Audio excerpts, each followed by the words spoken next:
Stovykla – pilietinis pasipriešinimas ir pasirengimas krizėms. Kartu mes stipresni – įgūdžiai, bendrystė ir įtrauktis.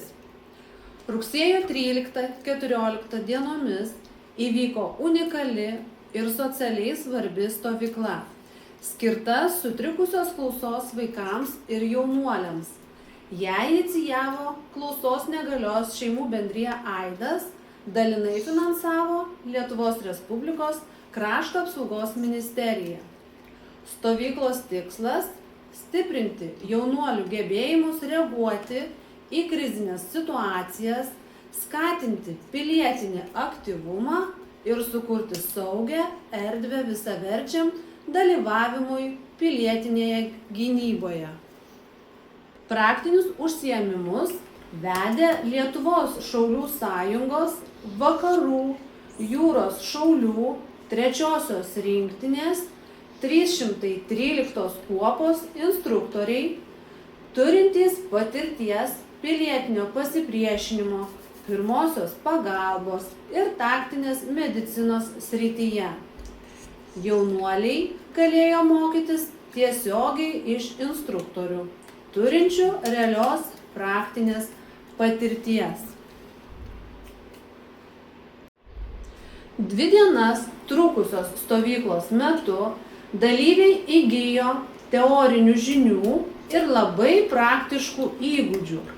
Pilietinis pasipriešinimas, nesmurtinės kovos principai, dezinformacijos atpažinimas, dronų valdymo pradmenys, modernių technologijų taikymas krizėse, maskuotė ir orientavimasis gamtoje, kaip išlikti nepastebėtam, pirmoji pagalba, kaip padėti sau ir kitiems nelaimės metu, bendravimo be žodžių strategijos, signalai, ženklai ir gestai ekstremaliomis sąlygomis, simuliacinės pratybos, diena X, kaip veikti, kai kyla grėsmė šalies saugumui. Visi užsiėmimai buvo pritaikyti sutrikusios klausos dalyviams. Dalyvavo gestų kalbos vertėjai, naudotos vizualinės priemonės ir scenarijai. Tai buvo užtikrintas pilnavertis kiekvieno dalyvio dalyvavimas ir mokymasis. Stovyklos metu jaunuoliai nakvojo palapinėse, mokėsi įkurti ugnį, pasistatyti priedangą, surasti maisto gamtoje.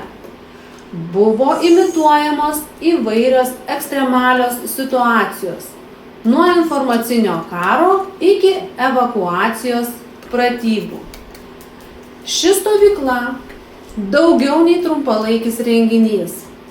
Ji prisidėjo prie krašto apsaugos stiprinimo, ugdant pilietiškai aktyvius jaunuolius, skatino bendruomenės atsparumą, sukūrė pagrindą mentorystei, parodė, kad įtraukusis gynybos ir saugumo srityje yra būtina.